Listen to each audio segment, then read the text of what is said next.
application pen testing tools can be used for single page application.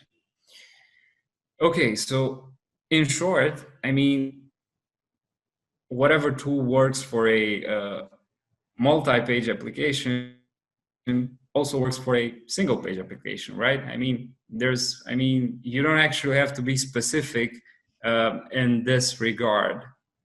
So I wouldn't say that there are other pen testing tools that would work for single versus multiple page application tools. But anyway, so if you want to see if there are other ports than the web ports open on the host, you would actually use Nmap or Masscan, for example. But pen testers, I mean web app pen testers, in a lot of situations don't use Nmap. They mostly focus specifically on the web application itself, not on the network side of it. But that might be a problem because it often happens that you do have a lot of issues on the network that you would discover if you would also focus on the network, not only on the web application itself. But anyway, to get into the question, so you would look at the source code, for example. You would use burp, which is really, really important to actually check all the inputs and try to see how the application reacts to unexpected input, how much error it throws, and what those errors reveal about what kind of sensitive information is revealed through those errors.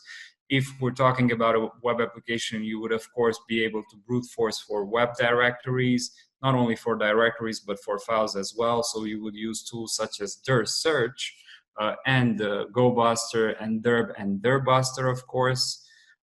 You would look for not only for directories, but also for file extensions such as JS files. And it's really interesting how you can discover JS files not by brute forcing them, but by actually trying to map the application manually. This is something that I've actually discovered myself while doing bug hunting recently. So not only JS files, but log files, text files, configuration files. You would also, in terms of tools, you would look for what the application is built on. So for that, you could use WhatCMS or Wappalyzer.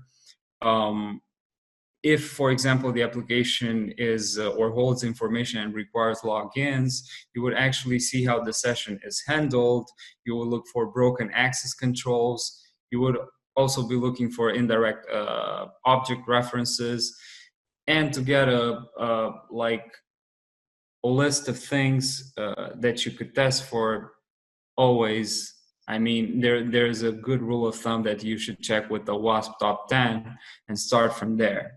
So there are practically tons of stuff and tons of tools that you can take and actually test your application, your single page application for. And there are methodologies out there. So of course, you can start with the penetration testing methodology, which is sort of like official documentation, but you could also look into like a bug hunting methodology, which a lot of people have their own versions of that. So yeah, I mean, go from here, and I guess that's my take on it.